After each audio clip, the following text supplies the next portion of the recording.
கர்த்தர் நல்லவர், கர்த்தர் நல்லவர், கர்த்தர் நல்லவர். ஆண்டவருடைய நாமத்துக்கு மகிமையும் கிருபையும் தயவும் உண்டாவதாக.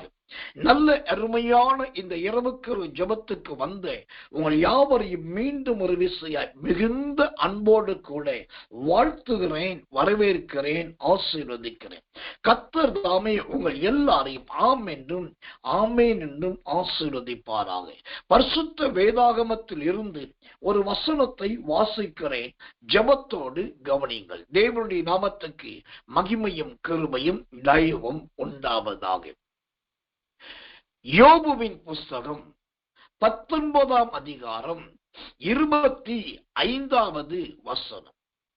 யோபு 19ஆம் அதிகாரம் 25வது வசனம் வாசிக்கிறேன், ஜெபத்தோடு கவனிங்கள். கர்த்தர் நல்லவர். என் மீட்பர் உயிரோடு இருக்கிறார் என்றும் அவர் கடைசி நாளில் பூமியின் மேல் நிற்பார் என்றும் நான் அறிந்திருக்கிறேன். என் மீட்பர் உயிரோடு இருக்கிறார் என்றும் அவர் கடைசி நாளில் பூமியின் மேல் நிற்பார் என்றும் நான் அறிந்திருக்கிறேன். ஆம், இங்கு அருமையான தேவனுடைய மனுஷனும் உத்தமனும் சன்மார்க்கன் என்று அழைக்கப்பட்டவனுமாகிய யோபு சொல்லுகிற அழகான ஒரு வார்த்தை, என் மீட்பர் என்ற வார்த்தையை அவர் பயன்படுத்துகிறார். என் மீட்பர் என்று சொல்லி அந்த மனுஷன் சொல்லுகிறதை கவனிக்க வேண்டும். அப்போ இந்த மனுஷன் ஆண்டவருக்கு வைக்கிற பெயர், ஓ மீட்பர் என்கிற பெயரை வைக்கிறார். ஒரு மனுஷன் உள்ளார்ந்த உணர்வோடு கூட சோத்திரம் அவன் உணர்ந்து ஆண்டவருக்கே அந்த தெய்வத்துக்கே ஒரு பெயர் வைக்கிறான் என்று சொன்னால், அந்த பெயருக்கேற்ற கிரியை ஏதுவோ அவன் வாழ்க்கையில நடந்திருக்கிறது என்று அர்த்தம். என் மீட்பர். அப்போ ஆண்டவரை பார்த்து நீ சர்வ வல்லவர் என்று மோசே சொன்னார்.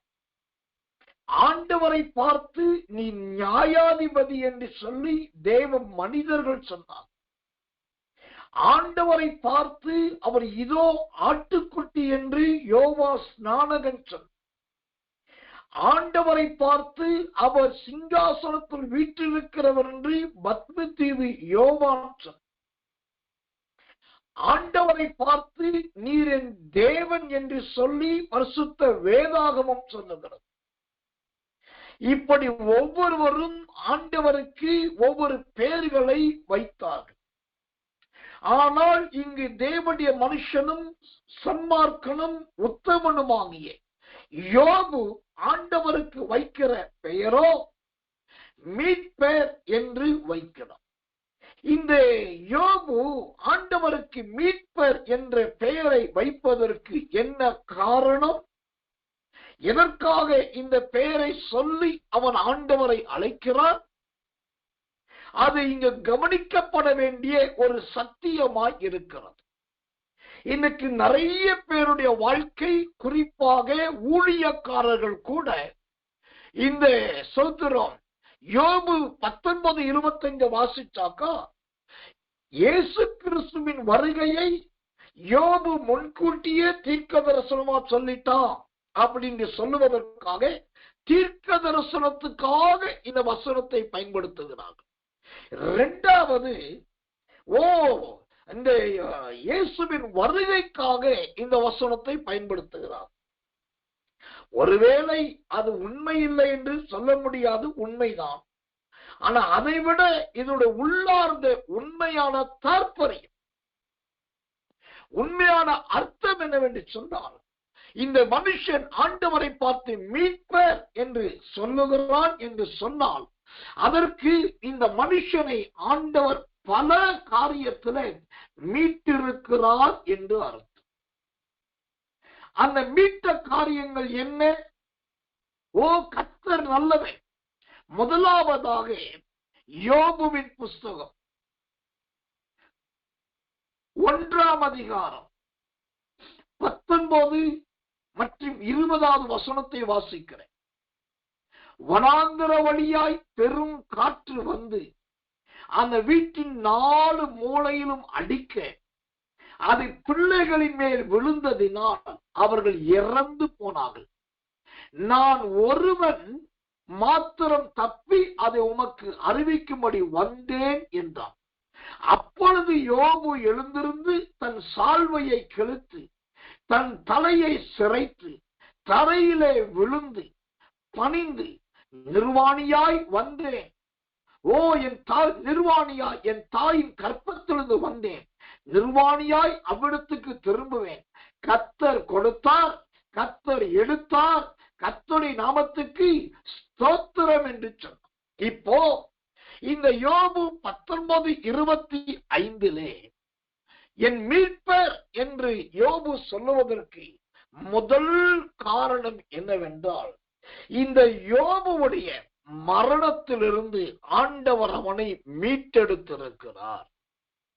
யோசிச்சு பாருங்க, யோபுவுடைய பிள்ளைகள் ஒன்னா உட்கார்ந்து சாப்பிட்டுட்டு இருந்திருக்காங்க. சாப்பிட்டு இருக்கும்போது 4 பக்கத்துல இருந்து ஒரு பெரிய காற்று வந்து அந்த வீட்டின் மேல் மோதி இருக்கு. வீடு அப்படியே விழுக யோபுவுக்கு இருந்த 10 பிள்ளைகளும் ஸ்பாட் அவுட், அங்கேயே மரித்து போனாங்க. இதுல ஒரு ஆச்சரியம் என்னன்னா, ஒவ்வொரு முறையும் 10 பிள்ளைகளும் ஒன்னா கூடி இருக்கும் போது யோபு தான் அங்க முன்னின்று அவங்கள பாவ அறிக்கை செய்ய வச்சு, அக்கிரம அறிக்கை செய்ய வச்சு, சுத்திகரித்து பலி செலுத்தி அவங்க கூட உட்கார்ந்து சமப்பந்தி விருந்து கூட உட்கார்ந்து ஒன்னா சாப்பிடறது யோபு. ஆனா இந்த நேரத்துல கரெக்டா அந்த சம்பவம் காற்று அடிக்கிற நேரத்துல அந்த யோபு அங்கு இல்லை. பிள்ளைகள் எல்லாரும் மரித்தார்கள், ஆனா யோபு மரிக்கவே இல்லை. அப்போ என் மீட்பர் என்று யோபு சொன்னார் என்று சொன்னா, ஓ மற்றவர்கள் மரித்தார்கள், வேலைக்காரர்களும் மரித்தார்கள், பிள்ளைகளும் மரித்தார்கள், ஆனால் ஆண்டவரோ என் ஜீவனை காப்பாற்றி அந்த மரணத்திலிருந்து என்னை மீட்டு கொண்டு விட்டார் என்பதற்காகத்தான் இந்த யோபு என்கிற மனுஷன் ஆண்டவருக்கு மீட்பர் என்று பெயரிட்டது. ஒரு காலத்துல ஆண்டவர் மரணத்திலிருந்து யாரையாவது தப்புவித்து விட்டாக்கா அவங்கள நான் பார்த்திருக்கிறேன். அதையே சாட்சியா சொல்லி சொல்லி சொல்லி ஊரெல்லாம் சொல்லி, தெருவெல்லாம் சொல்லி, சபையெல்லாம் சொல்லி, கூட்டமெல்லாம் சொல்லி, சொல்றப்பெல்லாம் அழுது அழுது சொல்லி ஆண்டவருக்கு சாட்சியா இருப்பாங்க. ஆனா இன்னைக்கு என்ன தெரியுமா, எத்தனை பேரை எவ்வளவு பெரிய மரணத்தின் பிடியிலிருந்து ஆண்டு காப்பாத்தினாலும் அவங்க அதை அப்படியே தொடச்சி போட்ட தூசிய போல மறந்துட்டு மீண்டும் பாவ வாழ்க்கைக்கு போயிடுறாங்க. ஒரு முறை நான் தேனியிலே என்று விசுவாசிக்கிறேன். அப்போ அந்த சபையில் இருக்கிற முக்கியமான ஒருத்தர் அழுதுகிட்டே ஓடி வந்தார். அவர் சொன்ன பாஸ்டர் ரொம்ப ஆபத்தான ஒரு சூழ்நிலை நீங்க வரணும்னு கூப்பிட்டார். என்னவென்று கேட்ட, இந்த மாதிரி என் மனைவிக்கு உடம்புக்கு சரியில்லை, ஜிஹெச்ல அட்மிட் பண்ணிருக்காங்க, உயிருக்கு போராடிட்டு இருக்காங்க, தயவு செய்து வாங்க ஜெபம் பண்ணணும்.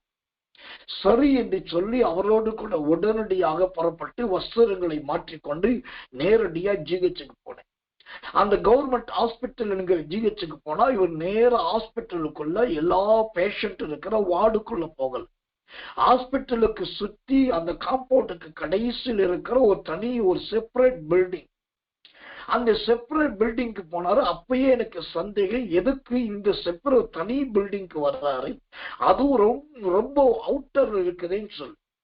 அப்புறம் சரி வேற வழி இல்லை, அவர் ஏதோ பதஷ்டத்தோடு காணப்படுகிற அவருக்கு பின்னாகவே போனேன். பின்னாக போனா உள்ள சுத்திர பில்டிங்க்கு உள்ள நுழைஞ்சாக்க ஒரே பயங்கர துர்நாற்றம். அந்த துர்நாற்றம் அடிக்கிற அறைக்குள்ள அவர் பாட்டுக்கு சர்வம் வேகமா போயிட்டார். அப்புறம் தயங்கி நான் போறேன். உள்ள போனாக்கா கடைசி ஒரு பெரிய பிளாஸ்டிக் ஷீட் தொங்கப்பட்டிருக்கு. அந்த ஷீட்டை தூக்கிட்டு உள்ள போறாரு. நானும் உள்ள போனாக்கா அந்த அறை முழுதும் ஒரே புகை மூட்டம் என்று சொன்னா ஏதோ ஒரு கெமிக்கல் மருந்து அங்கு தெளித்து இருக்கிறாங்களோ அது புகை மண்டலமாய் இருக்கிறது. அங்க உள்ள அதுக்கும் மூக்கை பிடித்து கொண்டு உள்ளே நுழைகிறேன். உள்ள நுழைஞ்சாக்கா அங்க கட்டில ஒரு சகோதரி, முழு நிர்வாணமா சரீரத்துல ஒரு பொட்டு வஸ்திரம் இல்லாமல் மட்டமல்லாக்கு நிர்வாணமாய் படுக்க வைத்திருக்கிறார். என்ன என்று கேட்டாக்கா, அந்த அவங்க கணவன் மனைவிக்குள்ள ஒரு பெரிய பிரச்சனை வர, அது வாக்குவாதமாய் மற்ற அந்த போராட்டம் தாங்காம அந்த சகோதரி தனக்கு தானே தீ வைத்துக் கொண்டார். அந்த தீ வைத்துக் கொண்டதுல தீப்பிடித்து எரிந்ததுல அந்த சகோதரியின் உடல் முழுக்க தீப்பற்றி எரிய, அது மிகப்பெரிய காயங்களை உண்டாக்க, துள்ளி குடிக்க, உடனே மற்றவர்கள் எங்கிருந்தோ ஓடி வந்து காப்பாற்ற தீயை அணைக்கி ஆஸ்பத்திரி கொண்டாடினார். அதற்குள் அவர்களுக்கு ஏறத்தாழ 78% தீக்காயங்கள் உண்டாகிவிட்டது. நான் பார்க்கிற உடம்புல தோல் எல்லாம் அப்படி கருகி அப்படி தொங்கிட்டு இருக்கு, சுருண்டு சுருண்டு கிடக்குது, உள்ள இருக்கிற கரியெல்லாம் தெரியுது. முகமெல்லாம் ஒரு மாதிரி தீஞ்சி போயிருக்குது. உடல் உடல் தொடை தலை வயிறு எல்லா பகுதியிலும் பார்ப்பதற்கு பயங்கரமா கரிகருத்து போயிருக்கிறது. வாழை இலைய விரிச்சு அதுக்கு மேல படுக்க வச்சு கெமிக்கலை தெளிச்சு ஒரு பக்கம் வாட போறதுக்கு மேட்டுக்கும். நான் பக்கத்துல நிக்கிற முடியல.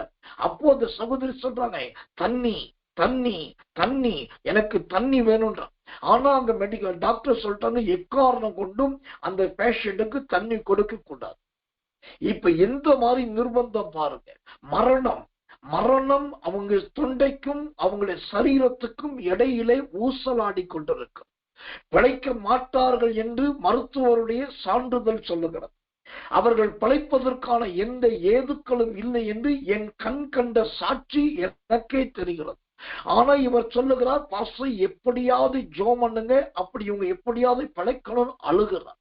யோசித்து பாருங்க, அந்த சூழ்நிலையிலே அந்த பயங்கரமான நிலைமையிலே அந்த கட்டில் பக்கத்தில் நின்று போராடி கண்ணீர் விட்டு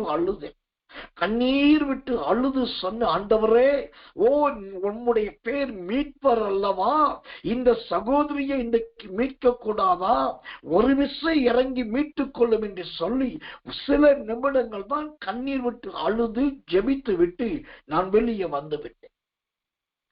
அதன் பின்பு அந்த சகோதரருக்கும் எனக்கு தொடர்பு கிடையாது. ஏனென்றால் அவர் என் சபையாரோ அல்லது என்னுடைய ஐக்கியத்தில் இருக்கிறவரோ கிடையாது. என்னை குறித்து ஒரு சிலர் சொல்ல அவர் வீடு தேடி வந்து என்னை கெஞ்சி அழைத்து கொண்டு போனார். அதன் பின்பு எந்த விதமான தொடர்பும் கிடையாது. சரியாய் சில மாதங்கள் தான் கடந்தது. ஒரு நாள் பகல் வேளையிலே நான் வீட்டில நல்ல அயர்ந்த நித்திரையில் இருக்கிறேன். சரியா 2-3 மணி இருக்கும், நல்ல அயர்ந்த நித்திரை. நல்ல பகலில் அயர்ந்த நித்திரையில் இருக்கிறது. மனைவி வந்து எழுப்புறாங்க, எப்பா உங்களை பார்க்கறதுக்கு 2 பேர் வந்திருக்காங்க, சோத்திர உங்க பேரை சொல்லி வந்திருக்காங்க, புதுசா இருக்காங்க, எந்திரி. நான் எழுந்து முகத்தை கழுவி கொண்டு வஸ்திரங்களை மாற்றிக்கொண்டு நேர வந்தேன். வந்து வரவேற்று உட்கார வைக்கிறேன். நீங்க யாரு என்னன்னு கேட்கிறேன். அப்போ அந்த சகோதரர் அப்படியே கண்கள்ல கண்ணீரோடு நிக்கிறார். அந்த சகோதரி என்னை பார்த்து கையெடுத்து கும்பிடுகிறாங்க. அப்ப நான் திரும்ப கேட்கிறேன், யாரு என்ன விஷயம் சொல்லுங்க. அப்பதான் அவர் சொல்லுகிறார்கள், இந்த மருத்துவமனையில வந்து இந்த தீக்காயத்தில் இருக்கிறவங்களுக்கு சாகுப்புறவங்க ஜெபம் பண்ணீங்கல்ல, அந்த சகோதரி தான் இவங்க தான் என் மனைவி. நீங்க என்னைக்கு ஜெபம் பண்ணிட்டு வந்தீங்களோ அன்னைக்கு ஆண்டவர் கிரியை செய்ய ஆரம்பித்தார். உடம்புல இந்த எரிச்சல் எல்லாம் மாற ஆரம்பித்தது, தோல் எல்லாம் ஒட்டி கொள்ள ஆரம்பித்தது, சதை வளர ஆரம்பித்தது. அடுத்த 2-3 நாட்களுக்குள் அந்த அந்த தீக்காயங்கள் உள்ள இடத்துல இருந்து நார்மல் வார்டுக்கு மாத்திட்டாங்க. வெகு சீக்கிரத்தை வேற யாருக்குமே இல்லாத ஒரு தெய்வீக சுகம் உண்டானது. இன்றைக்கு மனைவி உயிரோடு இருக்கிறார்கள், இதோ அழைத்து கொண்டு வந்தார்கள். அதை பார்த்த போது என் ஆவி எனக்குள் உயிர்த்தது. யாரென்றே தெரியாத ஒரு சகோதரன், என் ஊழியத்திலே இல்லாத ஒரு சகோதரன், அவர்களுக்காக இங்க போய் செய்தது ஒன்றே ஒன்றுதான், கண்ணீரோடு ஜெபித்த ஒரு ஜெபம்.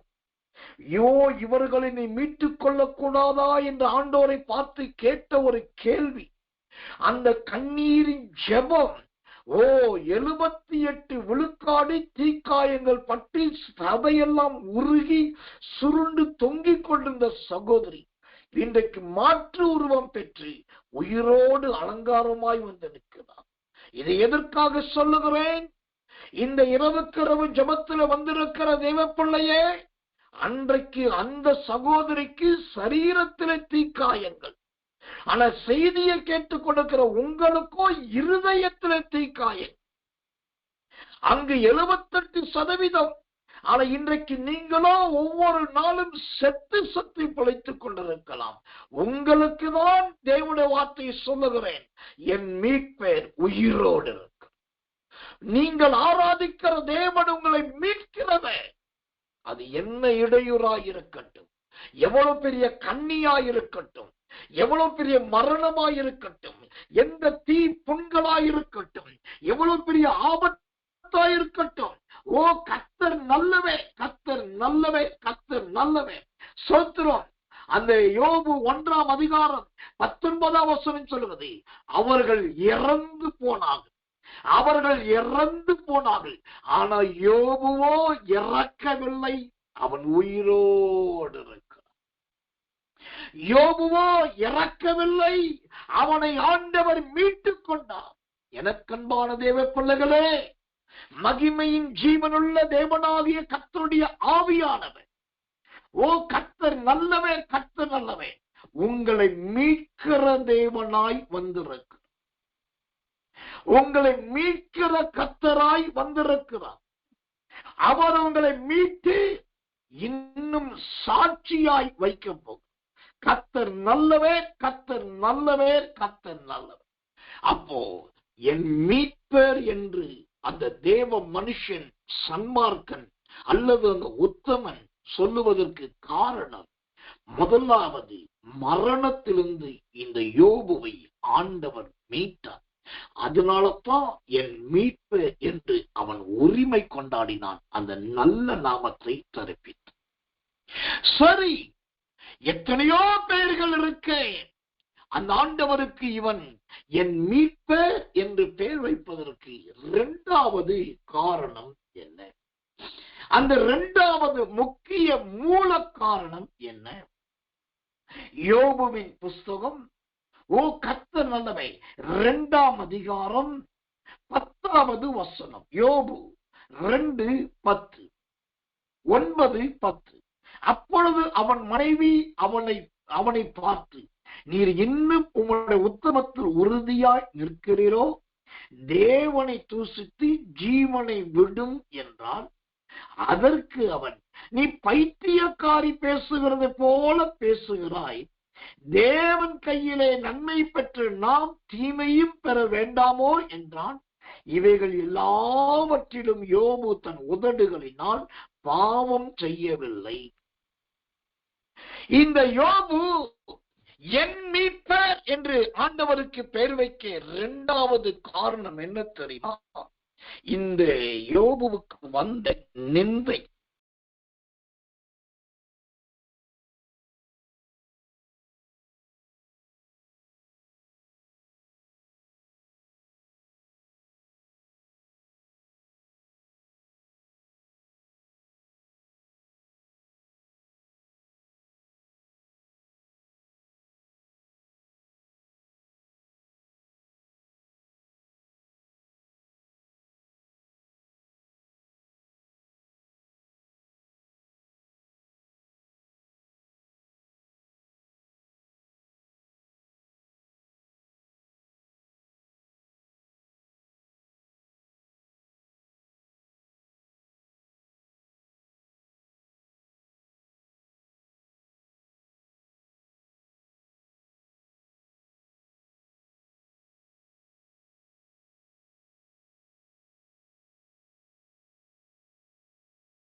நாம் ஜெபிப்போம்.